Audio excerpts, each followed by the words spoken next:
Isang respetadong hepe ng pulisya ang magsasabing inatake ng mga armadong lalaki ang kanilang bahay. Isang batang ina ang matatagpuang patay sa sarili niyang silid. At isang sanggol ang maiiwang umiiyak sa tabi ng walang buhay na katawan ng kanyang ina. Yun ang nakakapanlumo sa kwentong ating pag-uusapan ngayon, mga kaibigan. At alam nyo ba, sa mga unang araw ng investigasyon, halos lahat ay naniwalang isa lamang itong malagim na insidente ng pagnanakaw. Pero habang lumilipas ang mga linggo, unti-unting lalabas ang mga detalyeng magpapakita na ang totoong nangyari noon gabing yun ay mas nakakagulat kaysa sa unang pinaniwalaan ng lahat tungkol sa mga taong sangkot sa nangyaring krimen. Ang pangunahing tao sa kasong ito ay si Madison Barameda. Isa siyang kilalang hepe ng pulisya sa Occidental Mindoro. Matagal na siyang nagsisilbi sa kapulisan at kilala bilang disiplinado, mahusay makitungo sa mga tao at may magandang reputasyon sa kanyang mga kasamahan. Dahil sa kanyang posisyon, marami ang nagtitiwala sa kanya at naniniwalang handa niyang isugal ang sariling buhay para protektahan ang kanyang pamilya. Ang kanyang asawa ay si Alisa Magsilay Barameda. Bata pa lamang si Alisa nang makilala niya si Madison. Nasa 36 years old na noon si Madison, samantalang si Alisa ay nasa 19 years old pa lamang. Napakalayo ng agwat ng kanilang edad. Marami ang nagsasabing maganda, mabait at masayahin ang dalaga. Mahilig siyang lumangoy at gustong-gusto niyang pumunta sa mga beach sa tuwing may libreng oras. Lumaki siya sa isang maayos na pamilya at walang naging malaking problema habang siya ay nagdadalaga. Nagkakilala sina Madison at Alisa habang nagbabakasyon ang lalaki sa Occidental Mindoro. Sa panahong yon, si Madison ay mayroon ng magandang trabaho at malinaw na ang direksyon ng kanyang buhay. Isa na siyang profesional, samantalang si Alisa ay nag-aaral pa lamang. Pero dahil sa maayos na pananalita, magandang katayuan sa buhay at propesyon ng lalaki, mabilis na nahulog ang loob ni Alisa sa kanya. Kumbaga, seguridad sa buhay ang nakikita ni Alisa sa pulis na ito. Kaya di nagtagal ay naging nobya ni Alisa si Hepe. Hindi rin nagtagal ay nagpasya silang magpakasal dahil nag-aapuran na rin si Madison na magkaroon ng pamilya kasi nga buong buhay niya ay karera na lang ang kanyang inatupag. Kaya ngayong nadyan na si Alisa, hindi niya na ito pinakawalan. Pinili nilang maging simple ang kanilang kasal at hindi na nagdaos ng malaking selebrasyon. Makalipas ang ilang taon, ay isinilang ang kanilang nag-iisang anak na si Ana Maria. Dahil sa pagdating ng bata, lalo pang naging masaya ang kanilang pamilya sa paningin ng ibang tao.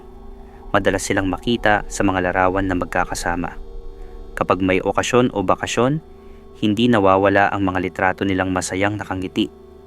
Tila wala kang makikitang anumang senyales na may problema ang kanilang pagsasama. Ilang araw pa nga bago mangyari ang krimen, bumili ang mag-asawa ng isang lote. Pangarap nilang magpatayo ng sarili nilang bahay para sa kanilang pamilya. Malaki ang naitulong ng pamilya ni Alisa sa pagbili ng lupa. Bukod doon, mayroon ding malaking halaga ng perang nakatago sa loob ng kanilang bahay na nakalaan sana para sa pagpapatayo ng kanilang magiging tahanan.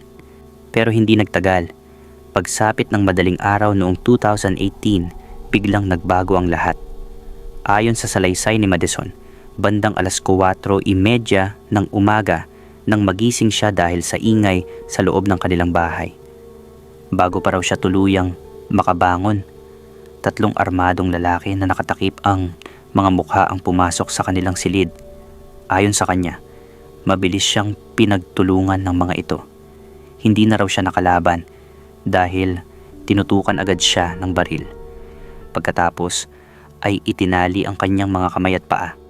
Tinakpan din umano ng makapal na tape ang kanyang bibig at mga mata para hindi siya makakita at makasigaw. Habang nakahiga siyang nakatali, naririnig daw niya ang mga armadong lalaki na paulit-ulit na nagtatanong kung saan nakatago ang pera.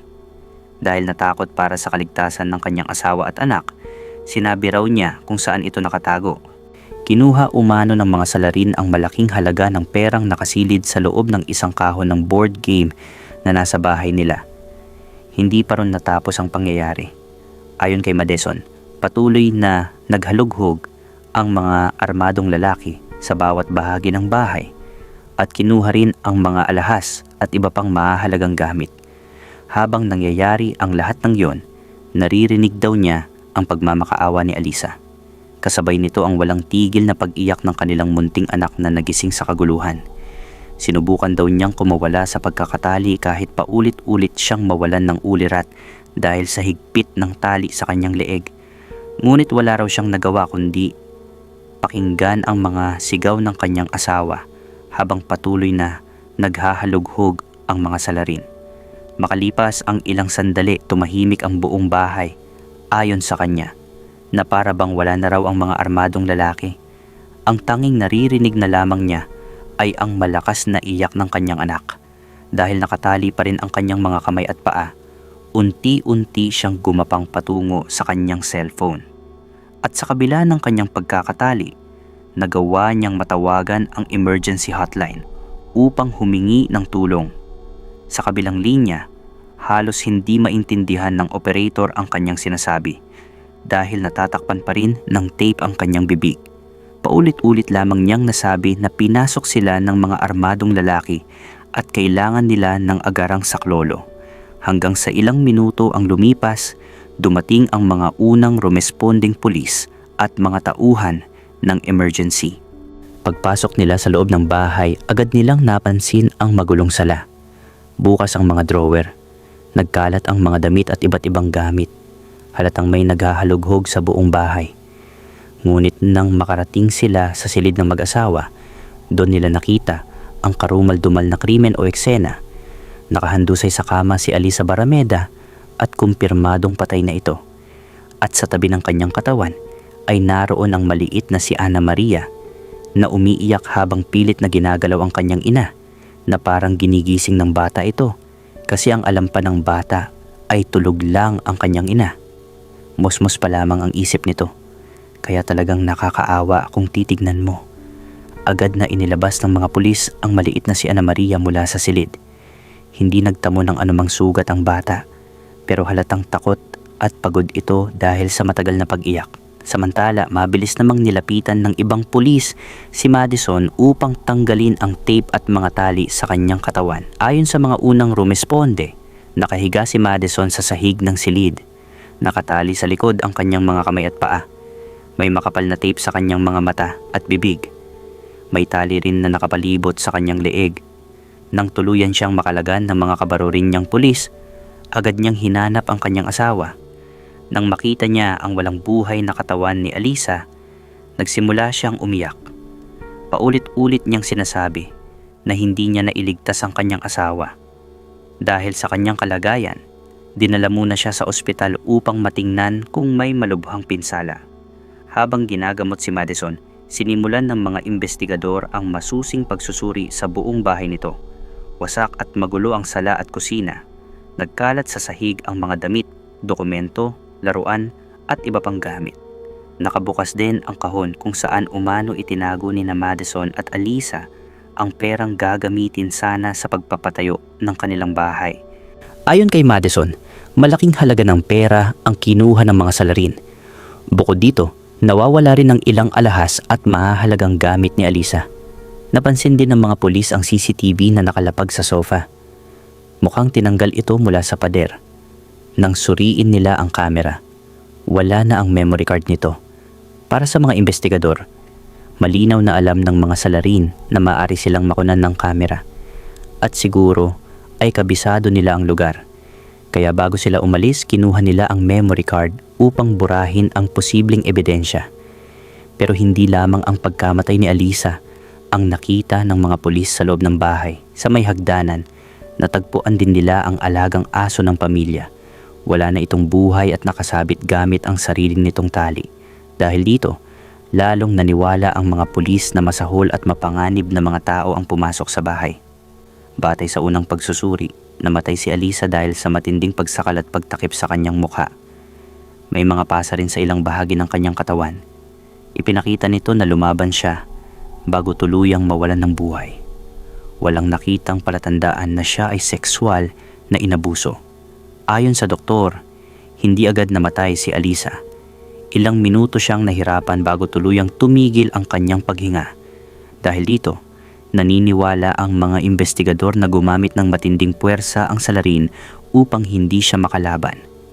Mula sa salaysay ni Madison at sa kalagayan ng bahay, gumawa ang mga pulis ng unang teorya tungkol sa nangyari. 4 umano ang sangkot sa krimen. 3 ang pumasok sa bahay habang ang isa ay nagbantay sa labas. Dumaan daw ang grupo sa likurang bahagi ng bahay. Sinubukan muna nilang pumasok sa pinto, pero nang hindi ito mabuksan, tinanggal nila ang bakal sa isang maliit na bintana sa ibabang bahagi ng bahay.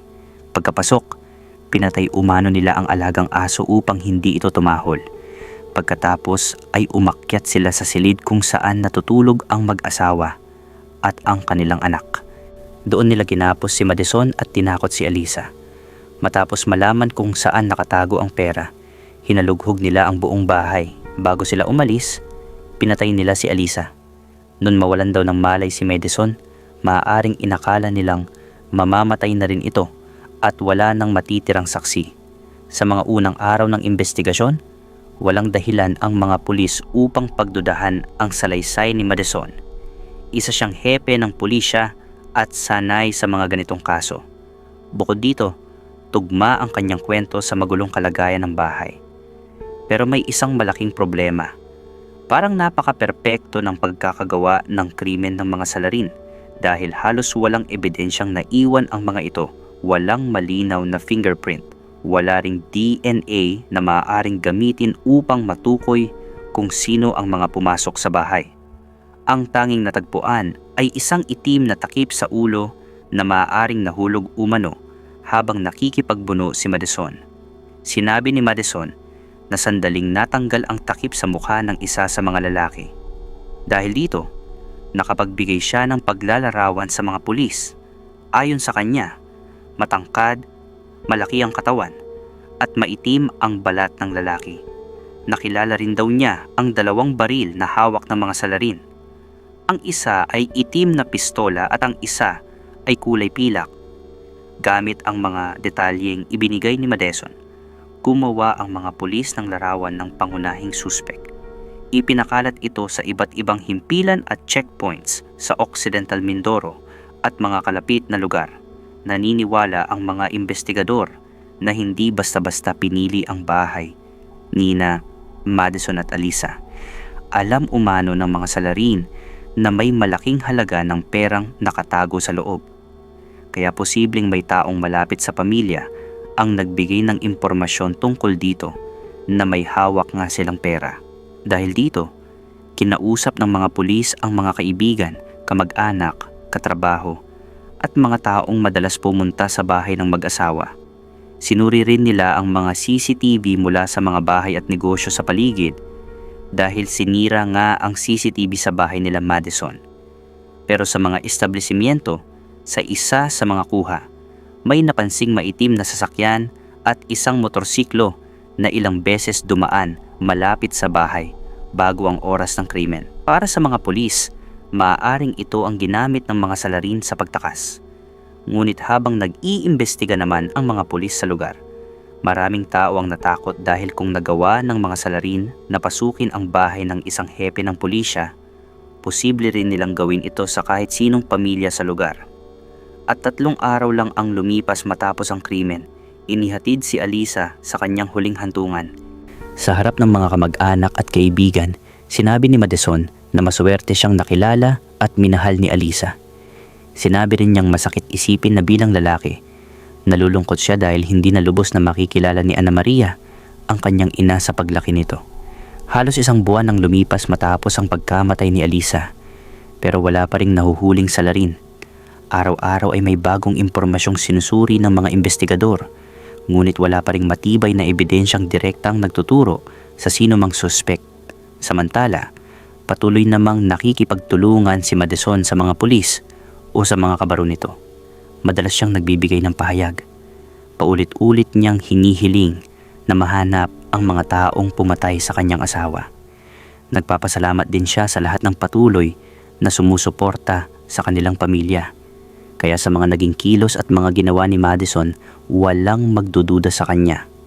Ang buong atensyon ng mga investigador ay nakatuon sa paghahanap sa mga armadong lalaki na sinasabing responsable sa krimen. Dahil sa paglalarawan ni Madison, gumawa ang mga pulis ng iba't ibang operasyon laban sa mga kilalang grupo ng mga magnanakaw. Maraming bahay ang sinalakay. Maraming taong may dating kaso ang inimbestigahan. Isa-isa ring ipinakita kay Madison ang mga litrato ng mga kilalang kriminal. Ngunit wala ni isa sa mga ito ang natukoy niyang salarin. Sa paglipas ng mga araw, nagsimula ng mainip ang pamilya ni Alisa sa bagal ng paghuli sa mga gagong salarin. Marami ang nagtatanong kung bakit hanggang ngayon ay wala pa ring nahuhuling suspek. May ilan ding eksperto ang nagsabing kakaiba ang kasong ito dahil sa dami ng karahasang ginawa ng mga salarin. Napakalinis nilang iniwan ang lugar at halos walang ebidensya. Pero hindi pa rin tumigil ang mga forensic expert sa muling pagsusuri sa lahat ng nakalap na mga bagay sa bahay para maidugtong lang sana ang mga ito sa mga sinasabi ni Madison. At dito, nagsimulang lumitaw ang unang problema. Una nilang sinuri ang sinasabing dinaanan ng mga salarin. Ayon kay Madison, doon pumasok ang mga armadong lalaki. Pero nang sukatin ng mga investigador ang bintana, napansin nilang napakaliit nito. Batay sa laki ng katawan ng lalaking inilarawan ni Madison, halos imposibleng makapasok ito sa ganoong kaliit na butas. Hindi pa man yun sapat para baligtarin ang buong kaso. Nagsimula na itong magdulot ng pagdududa sa panig ng mga kabaro ni Madison. Kasunod nito ay muling kinausap ng mga pulis ang mga kapitbahay. Ayon sa ilan sa kanila, wala silang narinig na malalakas na kalabog na para bang may naghahalughog sa loob ng bahay. At kung totoong winasak ng mga salarin ang buong bahay, bakit wala man lang nakarinig ng ganoong kalakas na ingay? May ilan ding nagsabing ang tanging narinig nila noon madaling araw ay ang iyak ng alagang aso ng pamilya. Wala silang narinig na sigawan. Wala silang narinig na paghingi ng tulong. Wala rin silang narinig na walang tigil na pag-iyak ng sanggol. Habang dumarami ang mga tanong, sinuri rin ng mga eksperto ang CCTV na natagpuan sa loob ng bahay. Noong una ay inakala ng lahat na basta na lamang kinuha ng mga salarin ang memory card nito bago tumakas. Pero nang masuri ang natitirang data ng kamera, lumabas ang isang napakahalagang detalye. Natanggal ang memory card bandang 1:30 ng madaling araw. Ibig sabihin, ilang oras bago pa ang sinasabing pagpasok ng mga armadong lalaki. Kung totoo ang kwento ni Madison, paano natanggal ang memory card nang wala pa ang mga salarin? Isa lamang yon sa mga tanong na parang taliwas sa sinasabi ni Hepe o ni Madison nga, at nakasuot pala ng smartwatch si Alisa nung gabing namatay siya. Nang kunin ng mga eksperto ang data nito, nakita nilang normal ang tibok ng kanyang puso habang siya ay natutulog. Pagkatapos ay biglang tumaas ang tibok ng kanyang puso sa loob lamang ng ilang minuto. Ipinakita ng datos na dumaan siya sa matinding takot at pisikal na pakikipaglaban. Makalipas ang ilang minuto, tuluyan nang huminto ang tibok ng kanyang puso. Ang problema, hindi tumugma ang oras ng kanyang pagkamatay sa oras na ibinigay ni Madison sa mga pulis. So, isa na naman itong butas sa mga sinasabi ni Madison. Habang sinusuri ang smartwatch ni Alisa, hindi pa ron natapos ang lahat. Sinubukan din ng mga pulis na ulitin ang sinabi ni Madison na nagawa niyang tawagan ang emergency hotline gamit lamang ang kanyang ilong habang nakatali ang kanyang mga kamay at paa. Paulit-ulit nila itong ginawa. Iba't ibang tao ang sumubok. Kumbaga, gusto nilang malaman kung posible ang kwento niya. Pero wala ni isa ang nakatawag gamit lang ang ilong. Dahil dito na kinalkal ng mga pulis ang buong buhay ng mag-asawa, ang pamilya ni Hepe. Sa social media, masaya ang kanilang pamilya. Pero sa likod ng mga litrato, iba pala ang totoong nangyayari. Natagpuan ng mga pulis ang personal na diary ni Alisa sa parang isang diary app sa cellphone. Nakalagay doon ang kalagayan ng kanyang pamilya.